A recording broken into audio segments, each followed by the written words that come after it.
She was warned. She was given an explanation. Nevertheless, she persisted. You probably recognize the language, if not the voice of, Senate Majority Leader Mitch McConnell, rebuking Elizabeth Warren for attempting to read a letter from Coretta Scott King. The letter in question was written in opposition to Jefferson Beauregard Sessions III's nomination for a federal judgeship position in 1986, and outlined in 9 pages all the reasons why Sessions' record on civil rights were enough to disqualify him. The facts were no less important now, as Sessions was nominated for the U.S. Attorney General position in Trump's administration.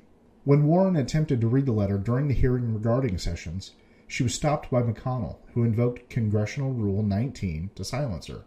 Now, for those of you unfamiliar with Rule 19, and frankly that would be almost everyone before about a week ago, Section 2 of Rule 19 says, quote, "No senator in debate shall directly or indirectly by any form of words impute to another senator or to other senators any conduct or motive unworthy of becoming a senator," unquote.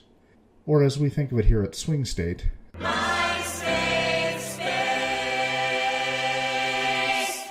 The origin of this rule is a fistfight in 1902 between Senator John McLaurin, Democrat, South Carolina, and Senator Benjamin Tillman, Democrat, South Carolina, stemming, essentially, from each of them saying nasty shit about each other.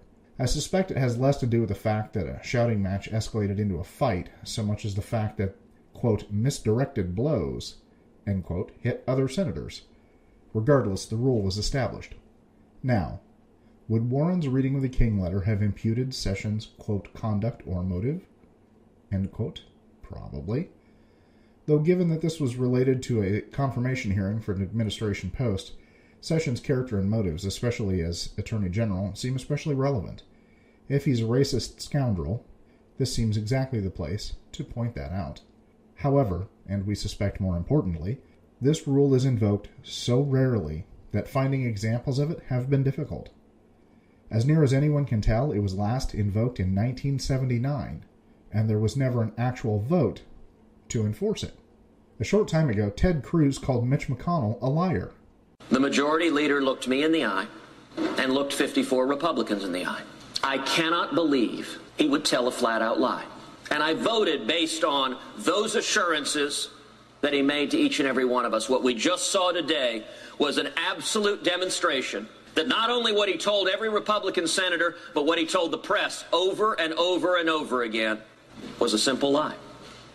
While we won't speculate on the veracity of the statement, we will point out that McConnell, who was quick to jump on Elizabeth Warren, didn't deem it worth comment when his own character was besmirched. Tom Cotton called Harry Reid's leadership cancerous, and Reid has referred to Republicans as puppets. It's not like character assassination is either new or rare in the hallowed halls of Congress. Let's be honest. If I told you that politicians hypocritically applied a rule to stifle their opponents, it wouldn't surprise you in the least. You might even say something like, well, that's politics. And you're right. Particularly when we're talking about a party that held up a Supreme Court nomination while the clock ran out on the previous administration, then hustled as fast as they could to try and fill that same vacancy. And in the end, Warren did read the letter outside the chamber, for all the internet to see. So while McConnell's efforts may have kept Warren's comments out of the official record, they didn't silence her, and I would argue made things far worse for him and for Republicans. If he'd just let it go, let her say her bit, and realistically be ignored, given that Sessions was confirmed, we probably wouldn't even be aware of what Warren said. Instead, by trying to gag her, he made her voice louder, spread her message wider, and galvanized people against him and his party. McConnell's line about warnings, explanations, and persistence were immediately viewed by women and their allies as both a concise history of womanhood and as a rallying cry, especially after Hillary Clinton tweeted, quote, "She persisted, so must we all," end quote. And she's right. Nearly every week here at Swing State, we try to give you some guidance, some suggestions for things you can do to resist what feels like an inevitable Trumpocalypse. Read, write, call, vote, and so forth. The individual actions vary, but the sentiment is the same as in Clinton's tweet. Persist.